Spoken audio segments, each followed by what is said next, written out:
Aprovechamos este receso que ha decretado el presidente de la Asamblea Legislativa para continuar las negociaciones, esta sesión extraordinaria de este 13 de abril, para conversar con la legisladora del Partido Liberación Nacional, la diputada Yorleni León, quien ha presentado a la corriente legislativa un proyecto de ley referido a trasladar los dineros de Fonatel desde las instituciones de gobierno a la Fundación Omar Dengo, que siempre ha estado un ente dedicado a la tecnología y al apoyo a los centros educativos, también a llevar tecnología a las zonas alejadas del país.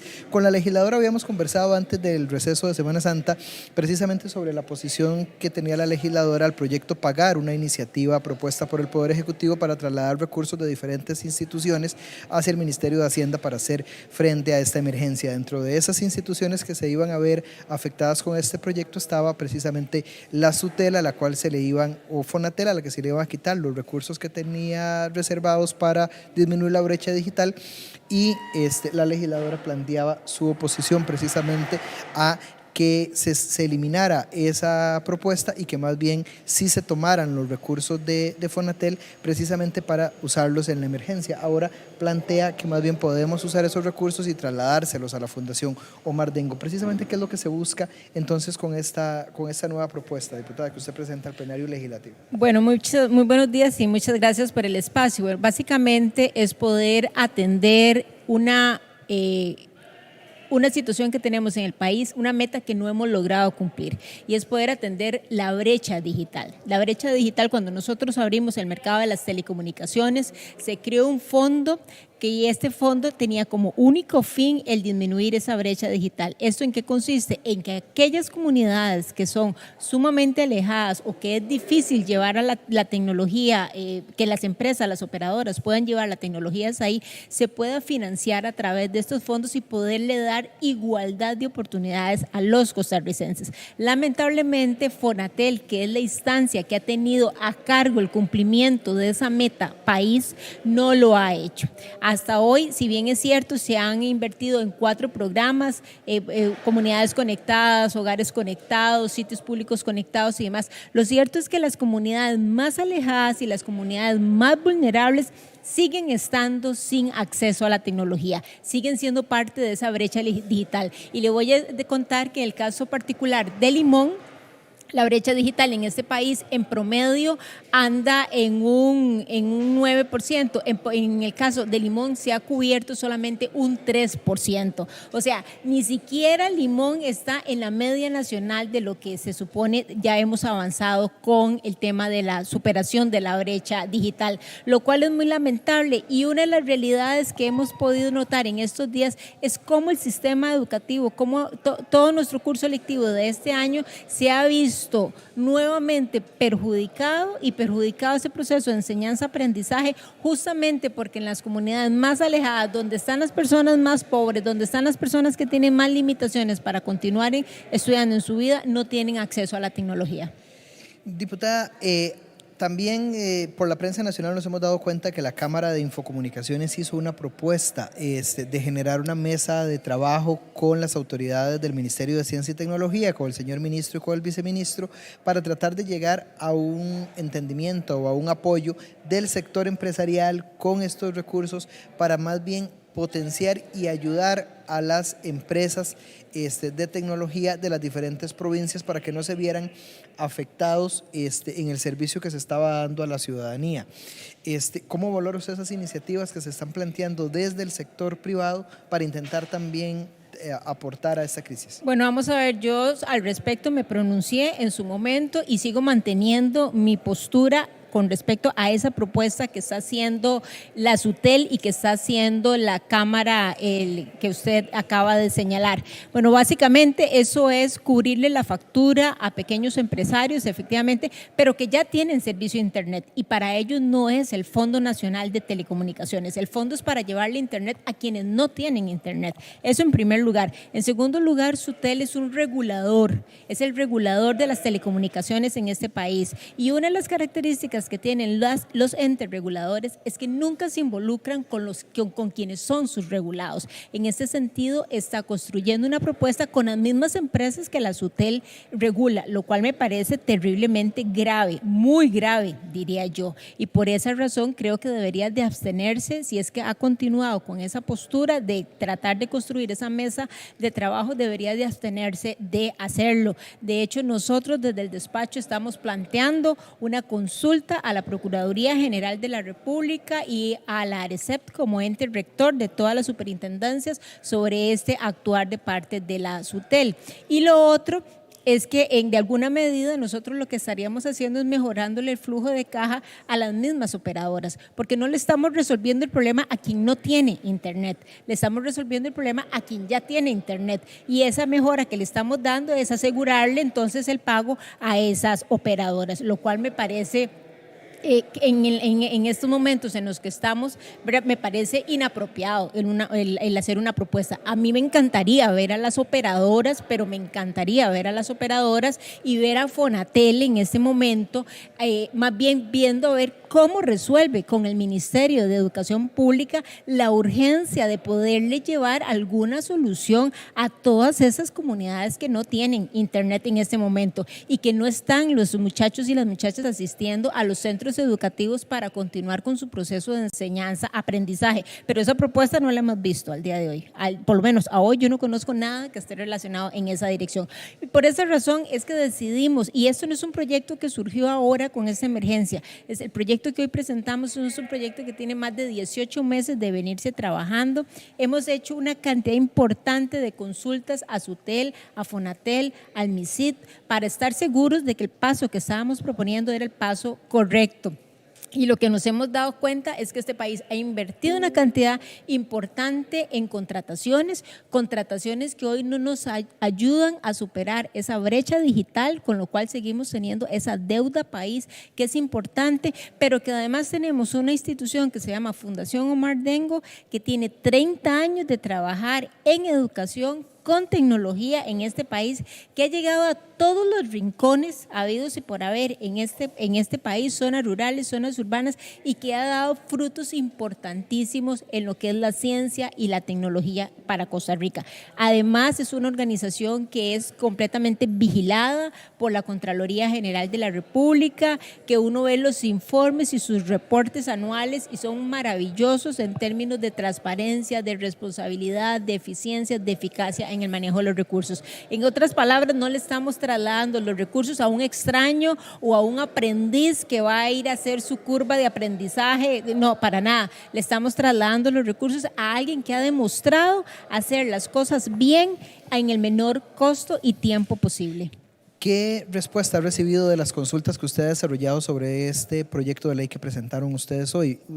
Por lo que entiendo, le han consultado ya casi que a todos los entes que están relacionados con el tema de la tecnología. ¿Cómo ha recibido el sector gubernamental y empresarial? Yo debo decirle que es un proyecto que tiene una amplitud importante de apoyo. Le hemos consultado desde ex viceministros de educación, ex viceministras de educación, ministros, ex viceministros de planificación, lo hemos visto con ex ministros de ciencia y tecnología, con el mismo Ministerio de Ciencia y Tecnología, hemos hablado de este asunto y con gente que está involucrada con el tema tecnológico, y todos coinciden que efectivamente ese país tiene una deuda con el tema de brecha digital y que este país no puede darse el lujo, sencillamente no puede darse el lujo de continuar utilizando recursos de manera inapropiada como se ha venido haciendo. Cuando digo inapropiado es en términos de que no se cumplen las metas, no que haya un manejo, ¿verdad? Sino que no estamos cumpliendo la meta y sobre todo en un momento donde ocupamos de la tecnología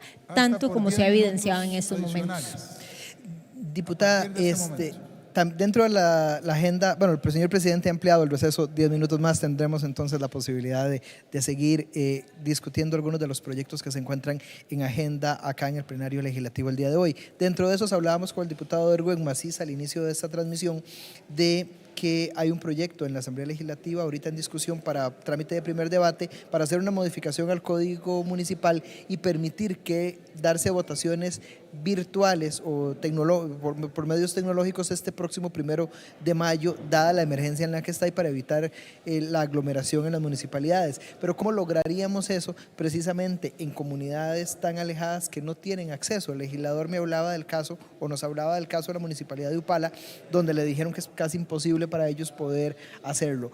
¿Cómo lo vislumbra? Igual usted hablaba ahora de la situación que se da en Limón. O sea, ¿cómo aprobar entonces un proyecto que podría venir a solucionar si precisamente no se logra todavía esa meta de llevar tecnología precisamente a las zonas más alejadas? Bueno, lo primero es importante señalar que el proyecto no es de acatamiento obligatorio, ¿verdad? Sino que es para aquellas municipalidades que reúnan las condiciones. ¿Y cuáles son las municipalidades que probablemente van a reunir esas condiciones? Las que están en el área, en el gran área metropolitana. Estamos hablando de Alajuela, podríamos estar hablando de San José, de Cartago, las que están principalmente en los centros urbanos. Esas municipalidades probablemente los síndicos, los regidores, los concejales, sí van a tener la oportunidad de participar de un proceso virtual. No así en las comunidades, las municipalidades, los representantes que están en zonas alejadas, como el caso nuestro. El caso de Pocosí, por ejemplo, nosotros hemos tenido representantes que vienen desde Tortuguero o hemos tenido representantes de Aguas Frías, donde uno ni siquiera se imagina dónde queda eso en el mapa de Costa Rica. Difícilmente un síndico, un regidor, un concejal va a tener la oportunidad de poder participar de un proceso de este tipo.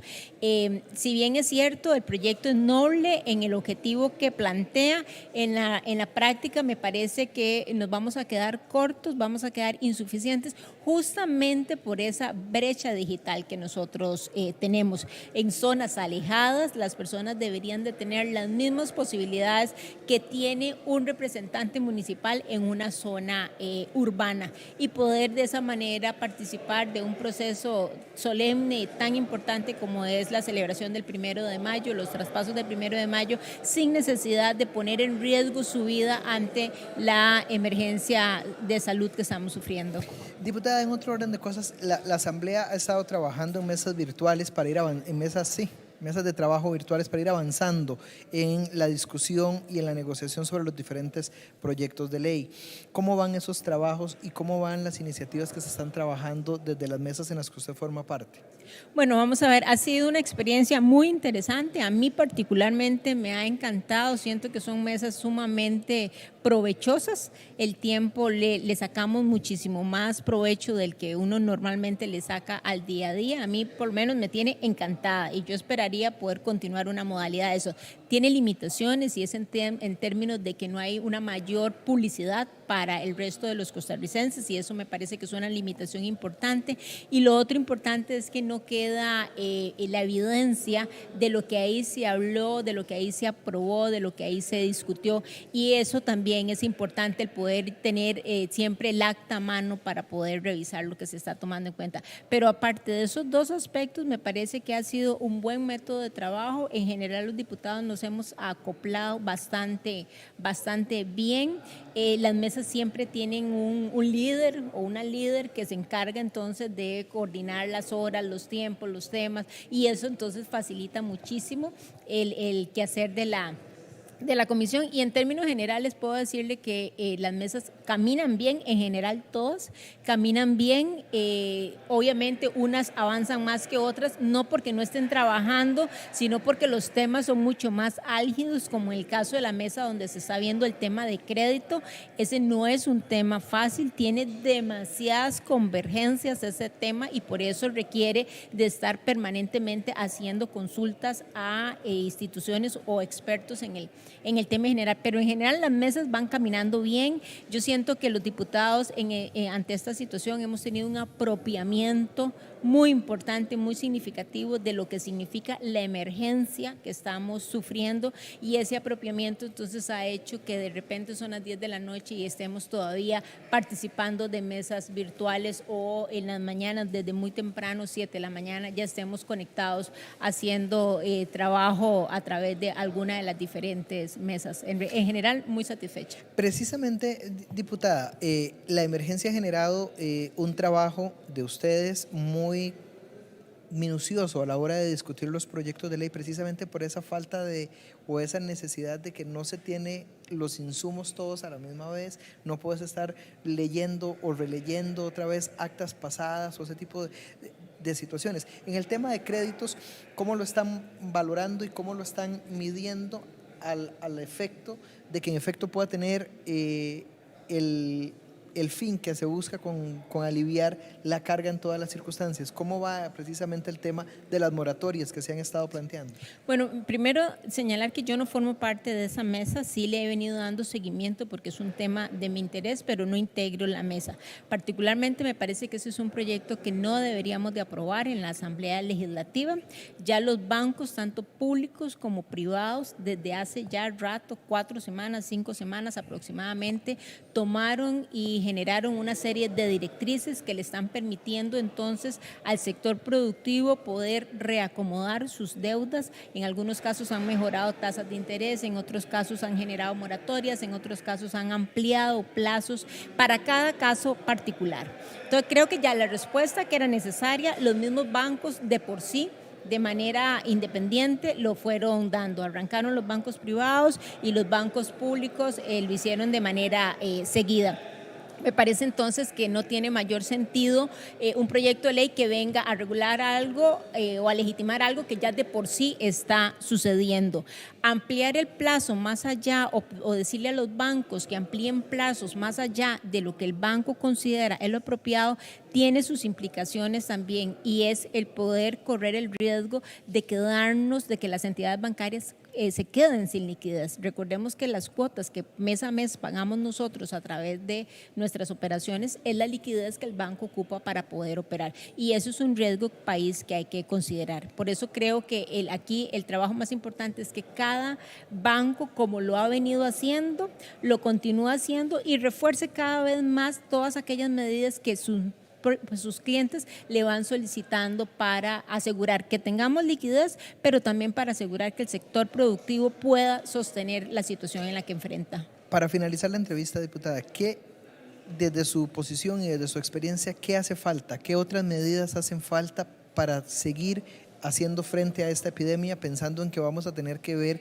una posepidemia y un levantar el país después de esta crisis? Bueno, definitivamente hace falta una hoja de ruta por parte del gobierno en términos de qué va a pasar en el mediano plazo. Por lo menos hasta este momento estamos visualizando acciones concretas para el corto plazo, qué sé yo, los próximos 2 meses, 3 meses, que están todas estas readecuaciones de créditos, que están las ayudas que se van a brindar, etcétera. Pero ¿qué va a pasar después de junio? ¿Qué va a pasar después de julio? Esa hoja de ruta, por lo menos en mi caso particular, y creo que de muchos legisladores, no la tenemos claro, y esa hoja de ruta es fundamental en 2 direcciones. Una, porque vamos a tener que seguir atendiendo a muchas de las familias que hoy se están empezando a atender, y lo otro es que requieren del esfuerzo de cómo reactivar economía cuando la oferta y la demanda están caídas, que eso es un fenómeno que nunca habíamos pasado en este país. Siempre habíamos tenido la situación de que era la demanda la que caía y no la oferta. En este caso son los 2 fenómenos, y eso hace entonces que el ejercicio de pensar cómo restablecer esas 2 variables no sea un ejercicio sencillo. Me parece que una de las mejores cosas que podríamos hacer como país es empezar a ver qué van a hacer otras economías que ya están empezando a salir de esta crisis, como es China y como es otros países, y empezar un poco a tropicalizar esas medidas que tomen para poderlas implementar aquí en Costa Rica y poder asegurarnos que en 4 meses, 5 meses nuestra economía esté corriendo, quizás no igual a la situación antes del COVID, pero sí al menos que permita generar algunos flujos de efectivo que le ayuden a la gente a dinamizarse como un todo. Le agradecemos a la diputada Yorleni León que nos haya acompañado acá en el set de entrevistas para profundizar un poco no solo de la agenda que se está llevando en las sesiones extraordinarias acá del Auditorio Nacional, sino cuál es la visión de la legisladora sobre los proyectos y sobre las medidas que debería estar tomando en este momento el Poder Ejecutivo y el país para hacer frente a esta epidemia.